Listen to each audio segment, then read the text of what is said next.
smokes, you're not going to believe this, but there is, in fact, a Diddy and Michael Jackson connection. Yes, the lawsuit that we have been covering and following, so much being revealed. You're not going to believe that somehow it is connected to Michael Jackson and his... Somehow it is connected, because we're getting close to something that is very dangerous, I believe. Be Kanye West if it wasn't for Michael Jackson. Conservative pundit Candace Owens, who happens to be a close associate of controversial rapper and entrepreneur Kanye West, has stirred controversy with her recent claims. Are you sure nobody will find me here, Epstein? You're safe here, Puffy. Nobody knows about this place. Elvis, Princess Diana, JFK, they've all been here for decades. And I've been here since '96.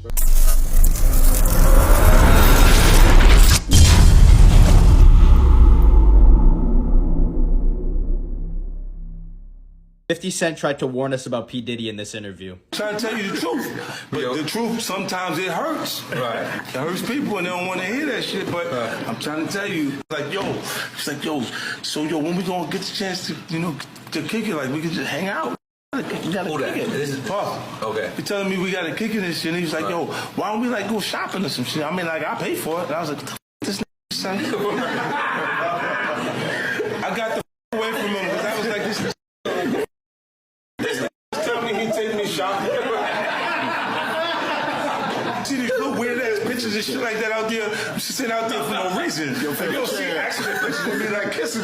Like that doesn't happen by accident. And now Candace Owens is claiming that Diddy was linked to the passing of Michael Jackson because of this guy right here, who is the head of Diddy's security team. And he would tell his staff that if they ever got pulled over by the police, to call him if they were in Miami or California. And if you read right under that, Diddy made it clear that his head of security had the power to make people and problems disappear. Now, how does this link Diddy to Michael Jackson? Well, Muhammad had been working for him for a very long time as the head of his security team. And at the age of 21 years old, Muhammad was a part of Michael Jackson's security team. And he was the first person on scene right after Michael Jackson passed.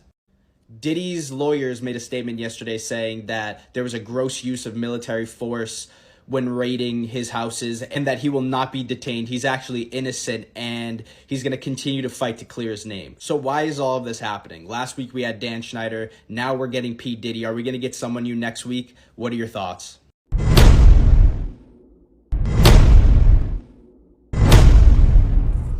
Somehow it is connected, because we're getting close to something that is very dangerous, I believe. Be Kanye West if it wasn't for Michael Jackson. Conservative pundit Candace Owens, who happens to be a close associate of controversial rapper and entrepreneur Kanye West, has stirred controversy with her recent claims. She aimed to link Diddy's latest lawsuit to the untimely death of pop icon Michael Jackson, and it appears Kanye will be vindicated in due course after claiming the same years ago. Owens made these assertions during an episode of her podcast where she delved into details surrounding Diddy's legal troubles and what she perceives as a disturbing silence from the media. According to Owens, there's a connection between Diddy's legal woes and the mysterious circumstances surrounding Michael Jackson's passing. This case is arguably bigger than the Jeffrey Epstein case, and yet the media is silent on it. Why? Owens asked her audience on social media. Terrifying to consider, but Hollywood and our politicians are being blackmailed into compliance. Furthermore, she points to the fact that the man allegedly involved in covering up Diddy's son's involvement in a shooting incident was also Michael Jackson's former head of security and was present at the time of his death. Owens suggests that this individual and others like him may resort to extreme measures, even to protect their interests. Moreover, in her podcast, Owens outlined 5 key takeaways from Diddy's recent lawsuit. She argues that the implications could be more significant than those of the infamous Jeffrey Epstein case. In addition, she took to social media to express her concerns. She highlighted the lack of media coverage surrounding Diddy's legal battles, insinuating that influential figures in both politics and Hollywood could be implicated. The Diddy case is arguably bigger than the Jeffrey Epstein case, and yet the media is virtually silent on it, Owens tweeted, accompanied by a link to her podcast. That's because they are implicated. It is dark, but we now know that both politicians and celebrities are being blackmailed. She believes there's a sinister agenda at play, one that aims to protect high-profile individuals from scrutiny and accountability. While Owens' claims have sparked debate and skepticism, they shed light on the complexities of power dynamics within the entertainment industry and the potential ramifications of legal scandals involving influential figures. Back in 2020, Kanye West made the astonishing claim Michael Jackson was unalive during one of his Twitter meltdowns. Michael died on June 25, 2009. 2009 at age 50. His cause of death was ruled as a cardiac arrest caused by a fatal combination of drugs given to him by his personal doctor. The singer's doctor, Conrad Murray, was convicted of involuntary manslaughter in 2011 and served 2 years of his 4-year prison sentence for good behavior. In a since-deleted tweet, Kanye wrote, "MJ told you about Tommy before they caught him. Kim saved my daughter's life in the name of Jesus. It's God's choice. Only I will live for my children. Chris, I'm in Cody if you're not planning another one of your children's Playboy shoots." The musician appeared to reference Michael's fallout with former Sony CEO Tommy Mottola, whom Jackson called a racist and devilish, for failing to promote his 2001 album Invincible. Sony issued a statement calling Jackson's comments about Mottola ludicrous, spiteful,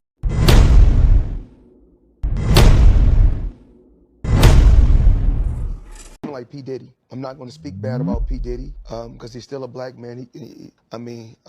Mistakes happen, and I can't say if it is or it's not a mistake, but things happen in life. And P. Diddy business is P. Diddy business. It's not my job or anyone else's job to go on the internet and stump him and kick a man while he's down. My take on it is it's not my business. I don't think it's right at all, and I don't condone it. Even if that happened to my daughter, I would be hurt, but that's a choice that my daughter made.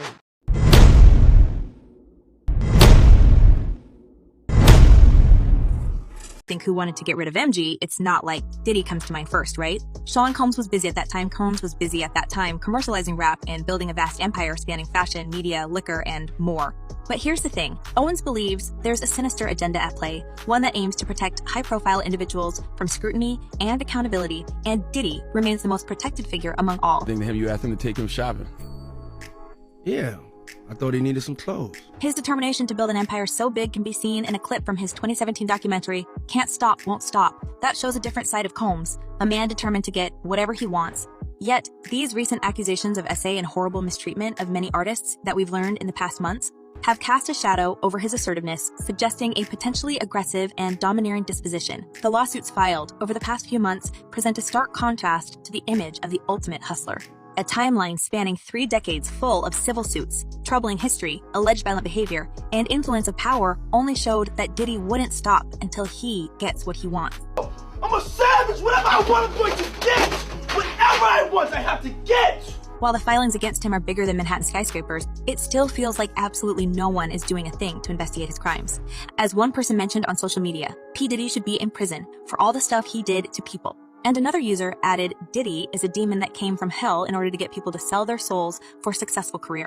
And if you check the stories that Diddy's victims share, I mean, that looks like enough to land him next to his pal R. Kelly, who's doing the time for the similar deeds. But here's the thing. As Owen suggests, even government is covering for the music mogul, and that's why it's almost impossible to trace his connections to high-profile M cases. In the Diddy lawsuit was that the media and the authorities are complicit. So the ring has real power. The storm of allegations against Sean Diddy Combs continued to intensify throughout the latter part of 2023 and into early 2024. While some alleged victims of his misdemeanor like Tupac or Biggie Smalls are silenced forever and can't say anything, the voices of survivors are getting louder. Could it be that MJ was one of them? His daughter Paris definitely believes so. As she revealed in her interviews, she and MJ were actually really close, and he used to share all his honest thoughts with Herm, even about his struggles and how the world has been treating him. He would drop hints about people being out to get him, and at some point, he was like, they're gonna unalive me one day. And if you wonder how all that ties to Diddy, well, it's actually connected to his most recent lawsuit, which the music producer Lil Rod filed against him. The man threw in some shady accusations about Diddy covering the shooting. Nobody was ever found in the shooting. According to Lil Rod lawsuit, documents against P. Diddy Fahim Muhammad, referred to as Mr. Muhammad, was the head of his security team. Mr. Muhammad had the power to make problems and people disappear. He also had connections within law enforcement, and Diddy instructed his staff to always contact this man.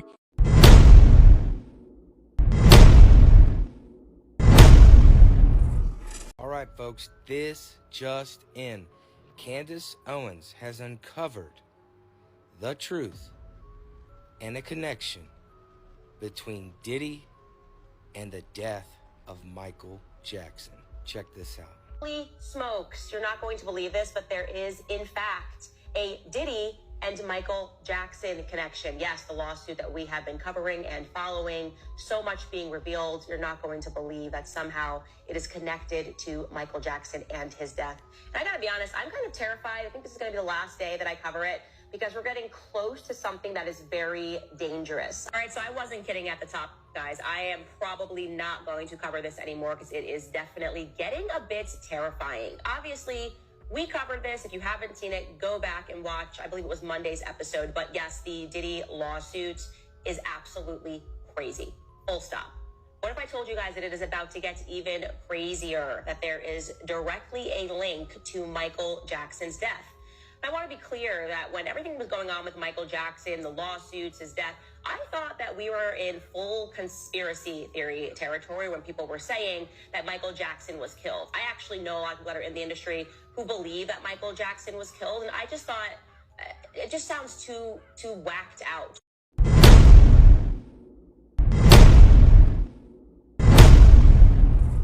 Are you sure nobody will find me here, Epstein? You're safe here, Puffy. Nobody knows about this place. Elvis, Princess Diana, and JFK, they've all been here for decades. And I've been here since '96. Tupac, I thought I killed you dead. That's what I wanted everyone to think. So how'd you fake your death, Puffy? Fake my death? Why would I do that? That's the whole point of this place. Nobody will look for someone they think is dead. You gotta go, Puffy, before you bring unwanted attention. Go home, fake die, and come back. Then we'll have sleepovers and bitch our buttholes. And make love to each other. Ew, Puffy. You're way too old for me.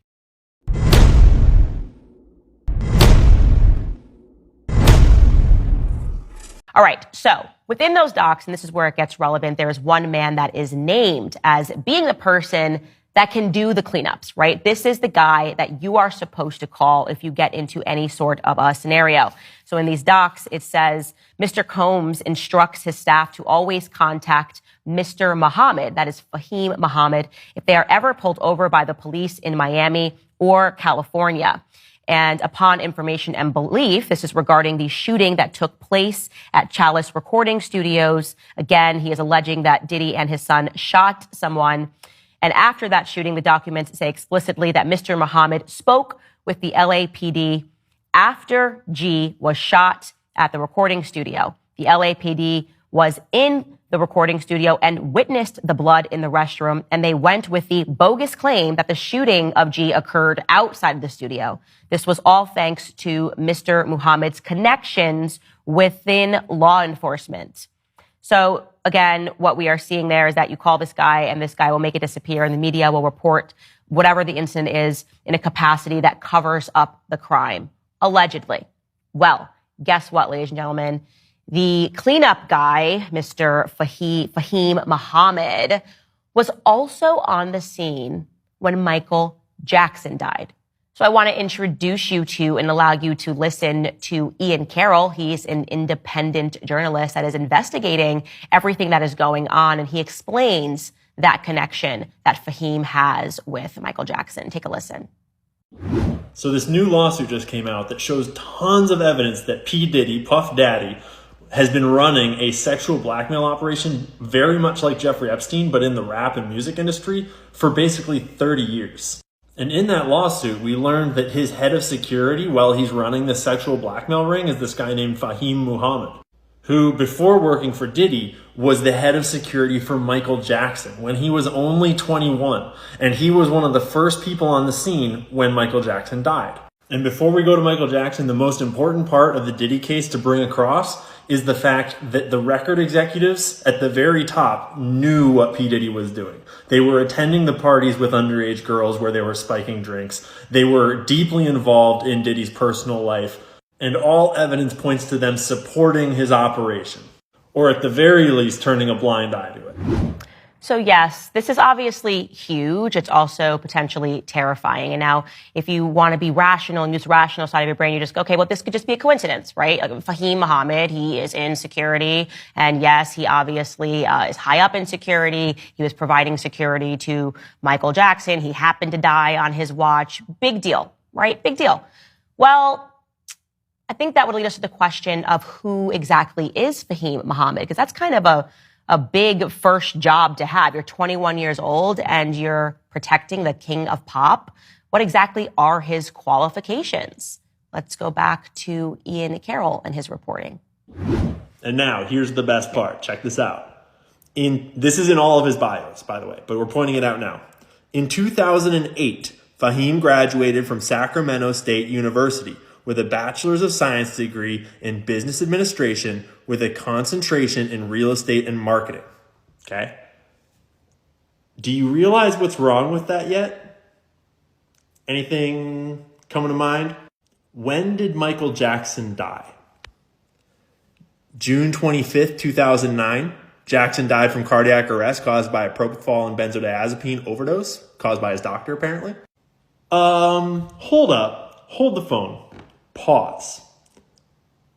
Why is a dude who just graduated college last year with a business and real estate degree the head of security for the king of pop, for Michael Jackson, the most famous musician of all time?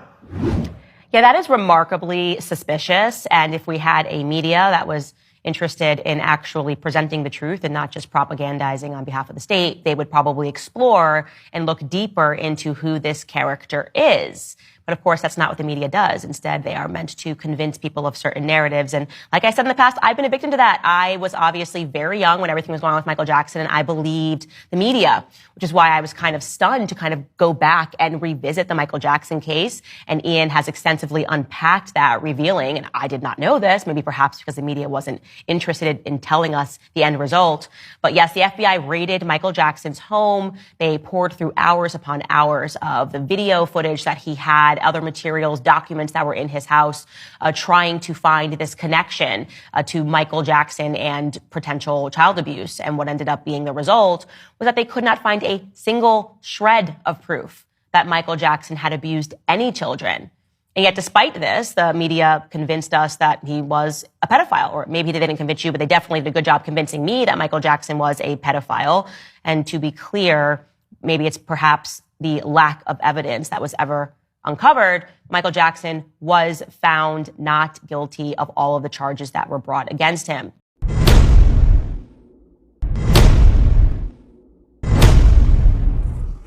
For more than 13 years. He was constantly monitored under close surveillance and had all of his properties raided multiple times by a 70-man team, and they found nothing. There wasn't one piece of information that says I did that. In any way, they turned my room upside down, went through all my books, all my videotapes, all my private things, and they found nothing that can say Michael Jackson did this. A 300-page report was made along with 200 interviews with children and anyone he had an association with. He was then tried for 4 months.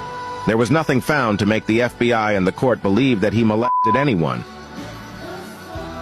Macaulay Culkin almost single-handedly devastated and shook the foundation of the prosecution's pattern evidence against Michael Jackson. A maid for Michael Jackson who worked at Neverland received $20,000 more than she annually earned at the time to lie about seeing Jackson showering at Neverland with a kid. She later admitted in court that this never happened and was sued by Michael himself, by which he won. More of these accusers, along with their kids, lied for money, but then later admitted that Michael never molested them. Michael Jackson was innocent, and to this day, no evidence has ever been found to prove Michael did anything these accusers stated. All of the accusers' stories have been total fabrication and lies, most made by the parents of the kids or by grown men who had seemingly gone broke before remembering the so-called abuse. Their stories have been proven to be utter fiction with countless loopholes and inconsistencies that further prove they are liars. Each accuser has made claims in return for monetary gain, and each accuser has lost in a court of law due to no evidence ever being found to incriminate Jackson. Instead of focusing on the lies made by the jealous media and people who just wanted money and fame, we should focus on the true Michael Jackson, the philanthropist and humanitarian. We should focus on everything Michael put back into the world, from the $500 million he donated to charities to the thousands of sick kids he helped.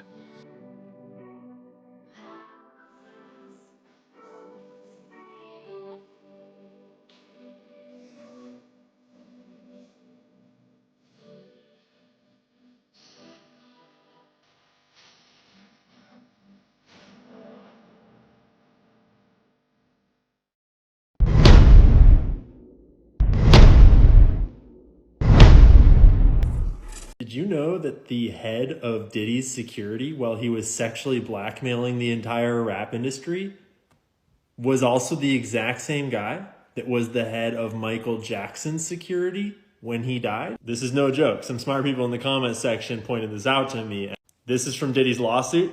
This is his head of security, Fahim Muhammad. And Mr. Combs, P. Diddy, made it clear that his head of security, Fahim Muhammad, had the power to make people and problems disappear. Diddy instructed his staff to always contact Mr. Muhammad if they were ever pulled over by the police in Miami or California. The LAPD was at this crime scene where Diddy had shot a person for hours and no arrests ever happened. It all went away. And it says here, quote, "This was all thanks to Mr. Muhammad's connections with law enforcement." These are just allegations made in the case, but they say they have substantial evidence, and they provide some of that evidence in photo form in this lawsuit. In addition, because he was the head of Diddy's security, he would have been privy to the fact that there were sex workers and underage girls at all of these parties, and that they were spiking bottles of liquor and champagne and mixed drinks with various drugs. Rodney Jones, who's bringing this whole court case, alleges that after he was forced to drink the laced liquor,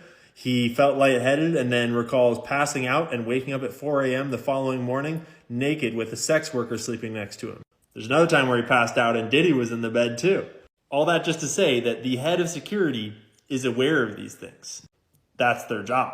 He would also be aware of all the different drugs that they're doing and lacing with things. Apparently, all of the employees that were around Diddy were, from the butler to the chef to the housekeepers, were all required to walk around with a pouch or fanny pack filled with all these different drugs so that Diddy had immediate access to whatever drugs he wanted everywhere he went. That's directly in the lawsuit. The head of security knows about that stuff. But then, when you start looking up Fahim Muhammad, you quickly realize that yes, he was the head of security for Michael Jackson. This is a picture from him testifying in court about Michael Jackson's death. And when you listen to that testimony, you discover that he was the second person on the scene. He says that when he entered the room, the doctor was there, apparently trying to give CPR to what looked like a dead Michael Jackson. And then Jackson's two kids arrived in the door and were sobbing and crying. But when you look deeper, it gets even weirder. This is his bio from his investment management company called Oasis. It's a real estate investment company, where it says that he founded Elite Transportation and Security Services, and then he grew that company into a multi-million-dollar business, which currently has several exclusive security contracts with A-list clients like Diddy. But when you look up Elite Transportation and Security Services LLC, you get a really different picture. It was founded in 2016, apparently has 5 official employees, and is estimated to make $248,000 a year in revenue. Multi-million-dollar business? Multiple exclusive contracts? Then in 2019, he co-founded Oasis, where this bio is from, which is his real estate investment company, and they turned a $40,000 investment into a $10 million real estate portfolio. In how many years? And then the last article that comes up, there's a lot of articles about this one, is that he made news when he gave his 13-year-old son 40 acres of land for his birthday. And that 40 acres of land just so happens to be directly on the U.S.-Mexico border in San Diego County. This reporter for CBS 8 said they went and visited him there, and there were boulders, trees, and the U.S.-Mexico border wall. Maybe just a weird coincidence? But by the way, he has way more than just the acres he gave to his son. He has like 191 acres on that plot or something like that, and he gave a portion of it to his son. And it just so happens to be within stone's throw distance of Tijuana. And now the 2 last ones are the best ones. I shit you not, I was looking up Fahim, and where did I find another article about him? On Penn State, the Wharton School. He didn't attend it as a student, he was invited as a speaker for this Wharton real estate entrepreneurship event, which makes perfect sense. He has a real estate investment company or whatever, but if you've been following along, you would know that the Wharton School comes up an awful lot when we're talking about intelligence agencies and people associated with the CIA and the FBI, etc. Just thought it was interesting that they invited him to be a honored speaker at their event. And now, here's the best part. Check this out. This is in all of his bios, by the way, but we're pointing it out now. In 2008, Fahim graduated from Sacramento State University with a Bachelor's of Science degree in Business Administration with a concentration in real estate and marketing. Okay? Do you realize what's wrong with that yet? Anything coming to mind? When did Michael Jackson die? June 25th, 2009.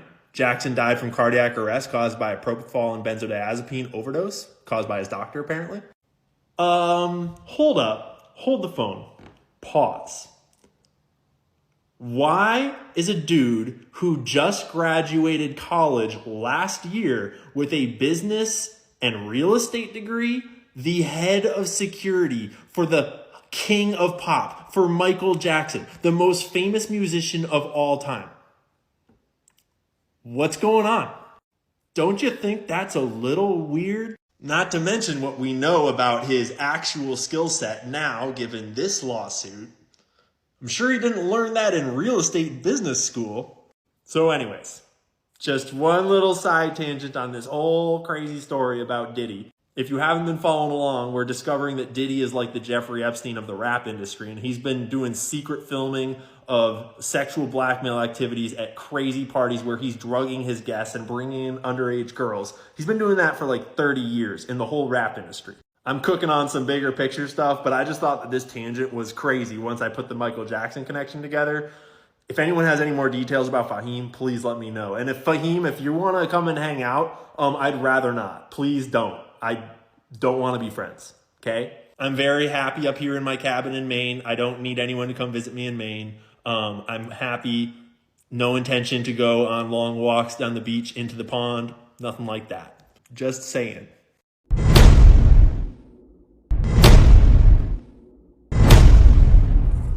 A conspiracy about how Diddy was connected to Michael Jackson's death. So we all know Michael Jackson like hated the music industry. Oh yeah? Because on an award show, he went up and like when he got his award, he's like, these artists do so much and these companies take advantage of them. So how does this relate to Diddy? Diddy had his head security. His name is Fahan. And when Michael Jackson died, he was Michael Jackson's head security. So he snuck a spy. Yeah. Whenever you're employed by Diddy and you get into police or you get pulled over, you call Fahan and he'll get you out of everything. So they had police help. So Michael Jackson died 2009. Han graduated in business in 2008. How do you go from a business diploma to the head of the #1 musical artist in this generation? Right away. You got connected. Exactly. So that's why this investigation is going on right now, that Fahan was part of his murder and Diddy is connected somehow because he was the second person on the scene when Michael Jackson died.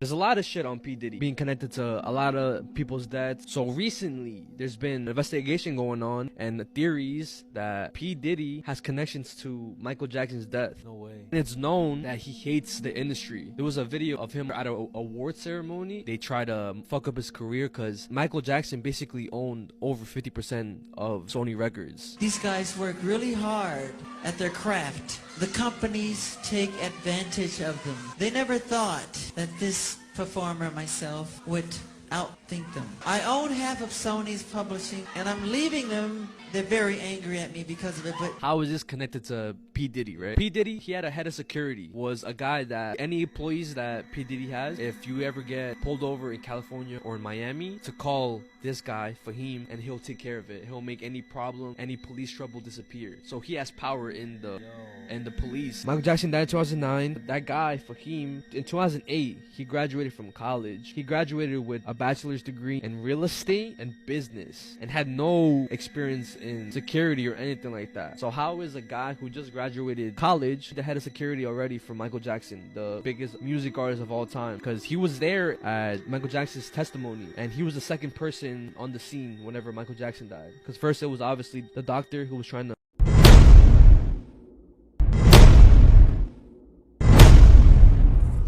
We're going to dig in really deep to Diddy's connection to Michael Jackson's passing. And let me tell you, this shit is about to get even deeper. Now, as you may know, this is Fahim Muhammad, who is Diddy's head of security. And in the lawsuit, it talked about Fahim Muhammad's ties with LAPD and how he could make people and problems disappear. Now, like we all know, this man actually worked for head of security for Michael Jackson. And we know Fahim Muhammad has a company that he runs with Michael Amir.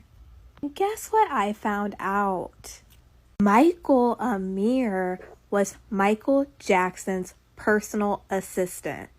And both of these two testified in court against Dr. Conrad Murray. Now, Michael Amir alleged that Dr. Conrad Murray called him and said Michael Jackson was having a bad reaction. He then went on to state that after Michael Jackson passed away, Dr. Conrad Murray asked him to go back to his house and get this cream that Michael Jackson wouldn't want the world to know about. But Michael Amir then goes on to say that he called Fahim Muhammad, who said it probably wouldn't be a good idea to go back into the house. You remember Michael Jackson's trial, Dr. Conrad Murray actually got caught up because he left his doctor bag in Michael Jackson's room that had propofol and all the medications and needles and things in it. So it has me really curious, did Dr. Conrad Murray ask them to go get this cream, or did he ask them to go get his bag of supplies that would have led to his guilty verdict? As Michael Jackson's personal assistant, what were your responsibilities, Mr. Williams? I managed day-to-day schedules, arranged, set up phone calls, meetings, planned trips. Okay. Anything big to anything small, anything he needed. Would you also consider yourself to have been a friend of Michael's? Oh, yes, sir. You would see him on a daily basis? Yes, sir. Several times a day. Okay. Do you know Conrad Murray? Yes, sir. Do you see him in court here today? Yes, sir, I do. Could you please identify him for the record? The gentleman sitting with the gray suit. Indicating Dr. Murray, the defendant. Thank you, Your Honor. Thank you. And then at some point, I guess in early 2008, he was introduced to you as Michael Jackson's doctor? And I can't recall if I was introduced, but I started calling him. Mr. Jackson requested me to call Dr. Murray. The children have a code, or he would help with anything as far as if they were ill, if the children were ill, or if he hurt or something. And June 25th, 2009, did you receive a phone call from Conrad Murray? Yes, sir. Okay. And do you recall what time that phone call was received by you?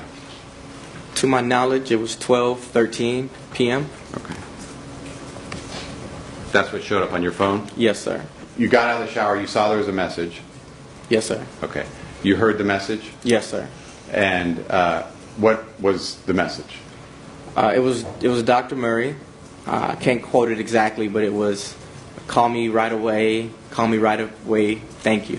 Something to that effect. And were you asked to call 911? No, sir. Okay. Did you, upon hearing that message, call Dr. Murray? Yes, sir. Okay. And were you able to make contact with him? Yes, sir. Did he ask you to call 911? No, sir. What did he say? He said, where are you? And I said, I'm downtown. And he said, get here right away. Mr. Jackson had a bad reaction. Get here right away. And I said, what's going on? And he said, get somebody up here immediately. And then... And did that terminate that phone call? Yes, sir. Okay. Following your learning that Michael Jackson had been pronounced dead, do you recall an incident where Dr. Murray approached you and made a request that you found odd? Yes, sir. First of all, do you recall where that took place? It was sometime after. It wasn't too long, but it was after the family was already there. The children were with them. And where were you? I was in a hallway. Okay. I'm not sure which one. And what, if anything, was the request of Conrad Murray to you? Well, we were making small talk about how horrible this is, and both of us, I believe, had was tearing. Okay. And he asked. He said that there's some cream in Michael's room or house, I believe room, that he wouldn't want the world to know about, and he requested that I or someone give him a ride back to house to get it, so the world, wouldn't know about the cream. To get the cream so the world wouldn't know about it? Yes, sir. Some cream that Michael wouldn't want the world to know about. Okay. And in response to this request, did you agree to take Conrad Murray back to the house? No, sir. In response to this request for him to retrieve this cream, what did you do? I said, let me check. And what did you do to check? I left. Because of the situation, I was emotional. There was a lot going on. I just thought that was something, that was the last thing I was really thinking about. So I went to Fahim. Fahim Muhammad. I told him about Dr. Murray's request. And we both agreed that can't happen. You can't go back to the house. I knew that much. Michael Jackson said it himself in one of his last phone calls that he knew that people were after him and that they were going to set up his unaliving. And one of the most saddest parts in this phone conversation, Michael Jackson actually says that they can set it up and make it look like I overdosed on drugs. I don't know who may be listening. There may be a group of people that want to get rid of me. They don't want me here anymore. I don't understand. What do you mean? Talk to me. I can't talk about it over the phone. I don't know what's going to happen, but I just feel in my soul, only God knows, they could keep me. They could stop me. They could free me and say I overdosed on drugs. They can do a lot of things. Who could do this?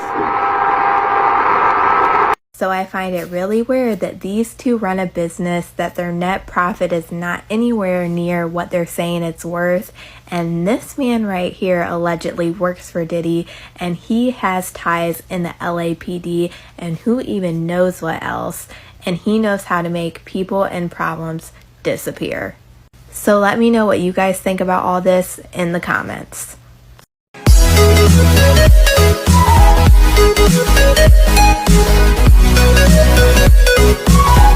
be right back.